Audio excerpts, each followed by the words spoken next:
Second-term scandals hitting the White House all at once, but showing no signs of fading. Take a look at the CBS News poll.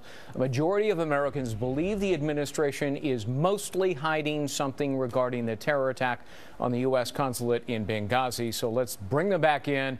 John LeBoutillier, Pat Caddell, Doug Schoen, who is in Miami today, our political insiders. And Doug, on Benghazi, this may turn out to be the sleeper because only the tip of the iceberg has been revealed so far. The vast majority of people who have knowledge of it have yet to be questioned. We don't even know, and Congress doesn't even know, their names for the most part, right? So this thing could really escalate, Benghazi.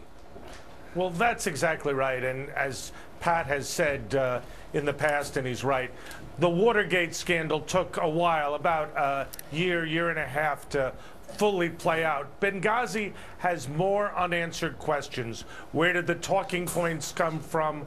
What did the president, the secretary of state, what did they know? When did they know it? Who did they talk to? And as you suggest quite rightly, Greg, what did the survivors see? What did they hear? What did they know? What's their reaction? These are questions we have to get answers to. So far, no dice. And, you know, Susan Rice is given a promotion. I mean, here she is out there peddling a lie. It may not have been her lie, but she's out selling a lie. And she gets a brand new promotion to be the national security advisor. This was the let me tell you what was going on here, and Doug is absolutely right.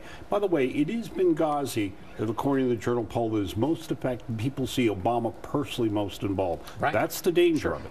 But here we have the president basically putting his finger in people's eye, saying, screw you people. I would use another expletive if we weren't a family network. But basically, by promoting Susan Rice, who was either incompetent, too incompetent to be NSC director, if she didn't know what she was doing with the video statement, or she was a conspirator, Tom Donilon took a way out for one reason, because he sees the water coming and he is a survivor, and because he's the guy both on the leaks, on the Sustex leaks, and on Benghazi, who could be called. John, you listen to Jay Carney, the White House press secretary. He extols the brilliance of Susan Rice as the foremost in her field. Yeah, well, the field of cover. What else do I expect? You know, I think that the point on the evacuees who were evacuated after Benghazi, I believe over 24 CIA personnel that were in Benghazi. Now, the president today could order that they be allowed to talk to Congress. We could find out the truth and put this thing behind us. Right. The fact that he hasn't done it 7, 8 months later, they are hiding something. The other scandal that really hit hard this week, the Obama administration, was the two, and I think we can call them whistleblowers, in the Cincinnati office of the IRS, who basically said, are you kidding? We didn't invent this whole thing, the targeting of conservative groups and Tea Party groups. It came directly from Washington. They told committee lawyers on Capitol Hill names. They gave names. Let's put up on the screen the Gallup poll. Were high-ranking IRS officials aware? Almost 60% say, of course they were. Doug?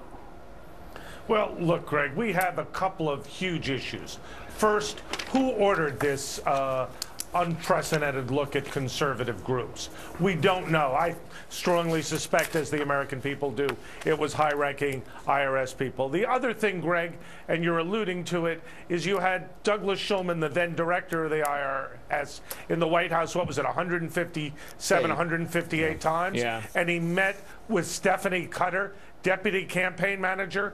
You don't have campaign managers meeting with IRS officials without those at the highest levels of the White House. So it makes it political inherently. Gentlemen, we got to leave it at that. Doug Schoen, Pat Caddell, John LeBoutillier, our political insiders, thanks so much. You can get more from the insiders each and every Monday at 10:30 a.m. Eastern, live.foxnews.com. They'll be back here next Sunday. You can also follow them on Twitter at FN Insiders, and we'll be right back.